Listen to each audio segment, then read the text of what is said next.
صباح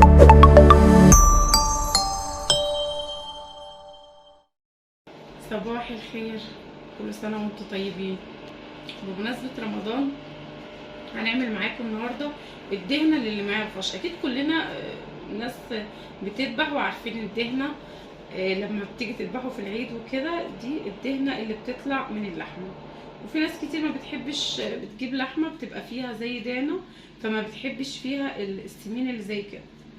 او انت لو ما عندكيش لحمه فيها الدهنه دي، هتروحي عند الجزار هتقولي له انا عايزه دهنه 2 كيلو بقى، كيلو زي ما انت حابه، وتخليه يفرمها لك او تقطعيها. دي انا مقطعاها في البيت، مقطعه حتت صغيره في البيت.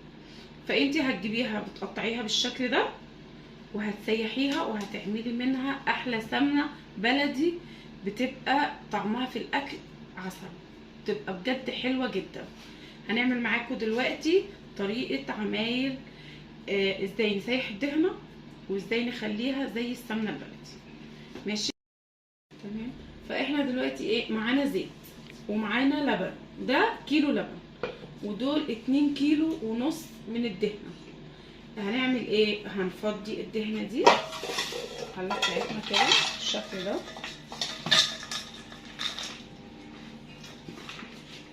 طبعا انت ممكن تجيبي حبه حسب ما انت عايزه، يعني ممكن تجيبي كيلو، دول 2 كيلو ونص. تمام. معانا هنا زيت. الزيت ده انت بقى ممكن تحطي مثلا على 2 كيلو ونص دول، ممكن تحطي بتاع حوالي 4 مجات من مجات الشاي. المج اللي بنشرب فيه الشاي ممكن تحطي 4 كوبايات. فانا هحط معاكم بالنظر كده لان انا مش اول مره اعمله. بالشكل ده. دي بقى تعملي منها المحشي، تعملي منها الطواجن، بتبقى طعمها حلو جدا. خلاص كده احنا حطينا هنا الزيت وحطينا اللبن. ده بقى مش هنحطه دلوقتي، لما نسيحها هوريكم هنعملها ازاي. تعالوا معانا نسيحها ونرجع لكم تاني. وهنا ادي الدهنه طبعا حطيناها على النار بالزيت. لما نحس ان ده خلاص ابتدى يحمر معانا او يصفر، الدهنه دي كده ابتدت تصفر معانا، هنبتدي نحط اللبن معانا. اهي بصي ابتدت تسيح معانا ازاي.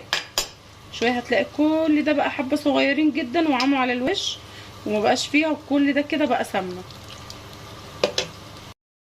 دلوقتي احنا سيبنا السمنه الدهنه تسيح معانا، وهنعمل تاني معانا ايه؟ دول 2 كيلو زبده.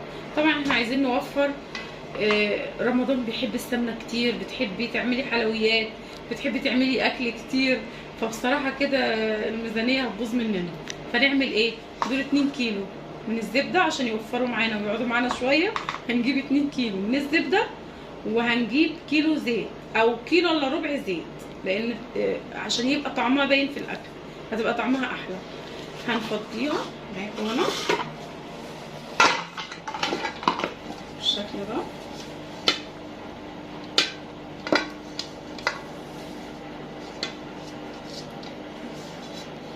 تمام. معانا هنا الزيت.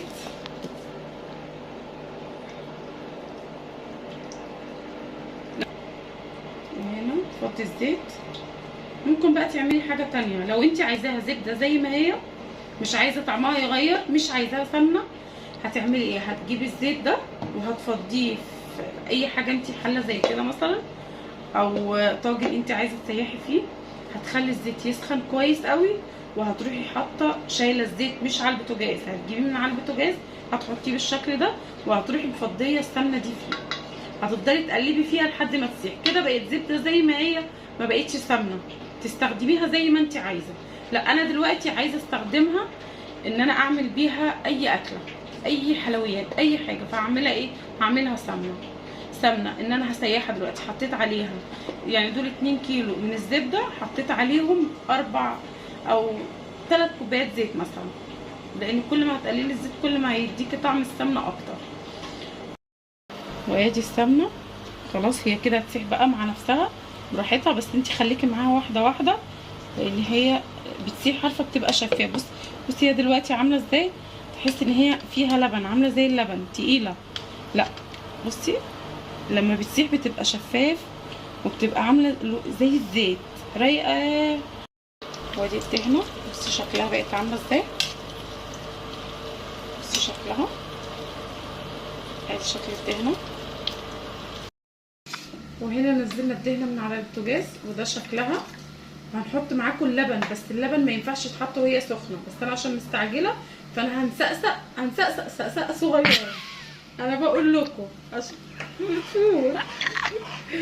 بصي بالشكل ده. على فكره هي لازم لما تهدى، لان هي بجد هتفور منكم جدا على البوتاجاز، فاوعي تحطي اللبن وهي سخنه. اللبن ده بقى بيخليه ملهوش اي ريحه تماما، وبتحسي ان هي مش دهنه، بتحسي والله ان هي سمنه بلدي بالشكل ده. خلي بالك ان اللبن ده لو كانت سخن انا ما كانش هينفع ان انا احط، لو كانت سخنه ما كانش هينفع ان انا احط اللبن خالص. هنرجع بيها معاكم على البوتاجاز ونوريكم هي هتعمل ريم ابيض، وكل ده كده هيطلع وترجع تاني شفاف وتبقى سمنه بلدي. انتي بتعملي الاكل هتحسي ان بجد مش دهنه خالص، هتحسي ان هي عامله زي السمنه البلدي. بس احنا هنا قلبناها في حله اكبر. تمام، دي بصي الدهنه بقت شكلها عامل ازاي.